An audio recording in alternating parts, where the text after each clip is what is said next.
오늘 우리에게 주신 하나님의 말씀은 로마서 12장 1절에서 8절까지 말씀입니다. 그러므로 형제들아, 내가 하나님의 모든 자비하심으로 너희를 권하노니 너희 몸을 하나님이 기뻐하시는 거룩한 산 제물로 드리라. 이는 너희가 드릴 영적 예배니라. 너희는 이 세대를 본받지 말고 오직 마음을 새롭게 함으로 변화를 받아 하나님의 선하시고 기뻐하시고 온전하신 뜻이 무엇인지 분별하도록 하라. 내게 주신 은혜로 말미암아 너희 각 사람에게 말하노니 마땅히 생각할 그 이상의 생각을 품지 말고 오직 하나님께서 각 사람에게 나누어 주신 믿음의 분량대로 지혜롭게 생각하라. 우리가 한 몸에 많은 지체를 가졌으나 모든 지체가 같은 기능을 가진 것이 아니니 이와 같이 우리 많은 사람이 그리스도 안에서 한 몸이 되어 서로 지체가 되었느니라.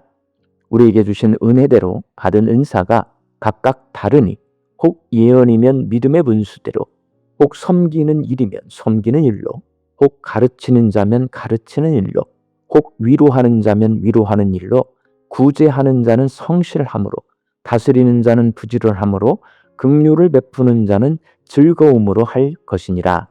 아멘.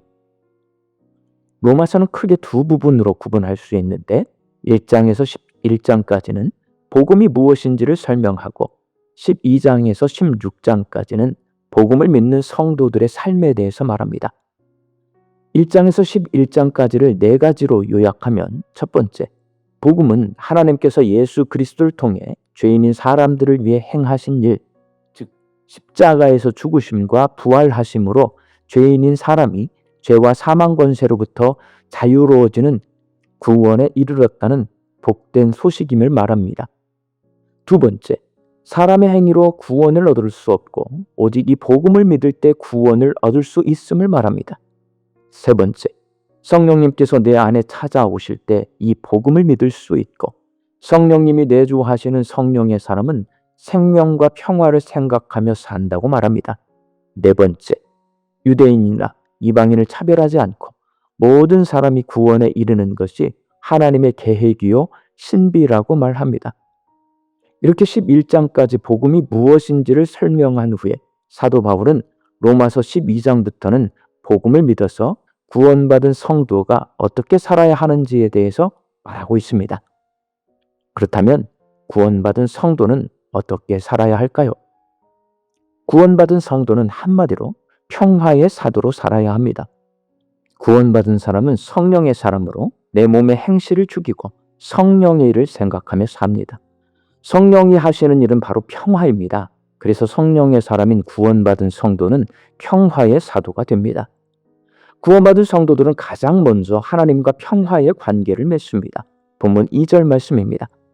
너희는 이 세대를 본받지 말고 오직 마음을 새롭게 함으로 변화를 받아 하나님의 선하시고 기뻐하시고 온전하신 뜻이 무엇인지 분별하도록 하라. 여기서 이 세대는 하나님을 거스르는 세상의 가치 체계를 말합니다. 이기적이고 자기중심적인 사고방식과 성공과 쾌락을 추구하는 세상을 따르는 것은 하나님께 드려지는 예배와 충돌합니다.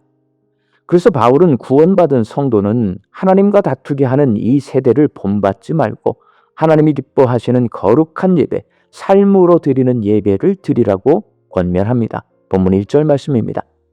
그러므로 형제들아, 내가 하나님의 모든 자비하심으로 너희를 권하노니 너희 몸을 하나님이 기뻐하시는 거룩한 산 제물로 드리라. 이는 너희가 드릴 영적 예배니라.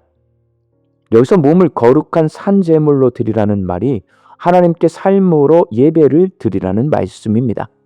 예배는 하나님께 순종하고 하나님의 뜻을 따르는 것입니다. 만약 세상을 본받아 자기중심적 가치관으로 살아간다면 하나님께 드리는 예배가 아니라 세상에 굴복하는 삶이 됩니다.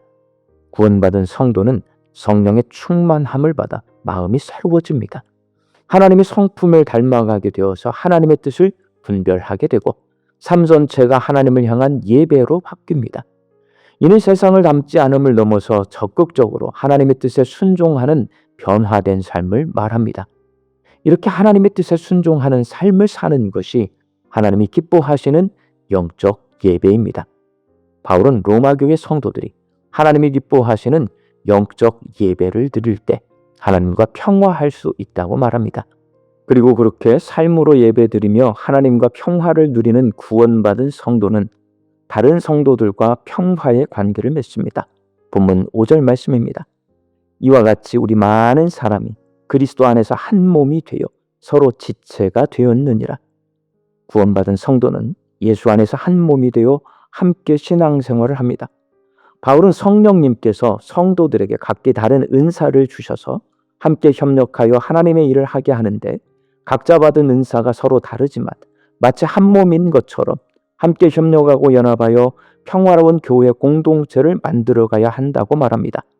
그래서 서로 다른 은사를 받은 성도들이 평화로운 관계를 맺으려면 믿음의 분량대로 지혜롭게 생각해야 합니다. 본문 3절 말씀입니다. 내게 주신 은혜로 말미암아 너희 각 사람에게 말하노니 마땅히 생각할 그 이상의 생각을 품지 말고 오직 하나님께서 각 사람에게 나누어 주신 믿음의 분량대로 지혜롭게 생각하라. 여기서 그 이상의 생각을 품지 말라는 말은 자신을 과대평가하지 말라는 말입니다. 내게 주신 은사가 다른 사람에게 주신 은사보다 좋고 귀하다고 생각하지 말고 하나님의 일을 하라고 주신 은사를 가지고 서로 비교하며 다투지 말고 믿음의 분량대로 성실함으로 부지런함으로 즐거움으로 은사를 잘 사용해서 함께 연합하여 하나님의 일을 감당할 때에 구원받은 성도들이 서로 평화의 관계를 맺을 수 있습니다. 사랑하는 광주 양림교회 성도 여러분, 오늘 주신 말씀을 통해 내가 하나님과 평화하고 사람들과 평화한 평화의 사도로 살아가고 있는지, 내 삶에 평화가 있는지, 다툼과 분열이 있는지 살펴보시기 바랍니다. 복음을 믿고 성령이 함께하는 사람에게는 평화가 임합니다. 하나님과의 평화는 삶으로 드리는 예배를 통해 나타나고 사람들과의 평화는 하나님께서 주신 은사를 가지고 함께 연합하여 하나님의 일을 감당함으로 나타납니다. 우리 광주 양림교회 성도들이 복음을 믿는 성령의 사람이 되셔서 삶으로 하나님을 예배하고 나를 과대평가하고 다른 사람과 비교하며 갈등하지 않고 성령께서 내게 주신 은사를 가지고 다른 성도들과 함께 연합하여 하나님의 일을 감당하셔서 하나님과 평화하고 성도들과 평화하는 평화의 사도로 살아가시기를 예수님의 이름으로 축원합니다. 함께 기도하겠습니다. 복음을 믿고 구원받은 저희들이 세상 풍속을 따라가지 아니하고 삶으로 하나님께 예배드리며 하나님과 평화하게 하여 주옵소서.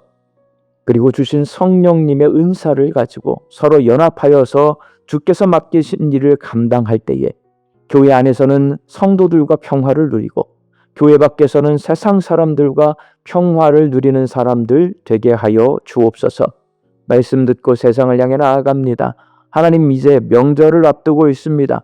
우리 양림교회 모든 성도들이 올 한 해 동안에도 하나님이 베풀어 주신 은혜 앞에 감사와 자족함으로 이 한 주간을 살게 하여 주옵소서. 사랑하는 내 가족들이 이 한 주간을 건강하게 잘 지내고 명절날 함께 만나서 가족 간 정을 나눌 수 있도록 건강케 하여 주시고 안전케 하여 주옵소서.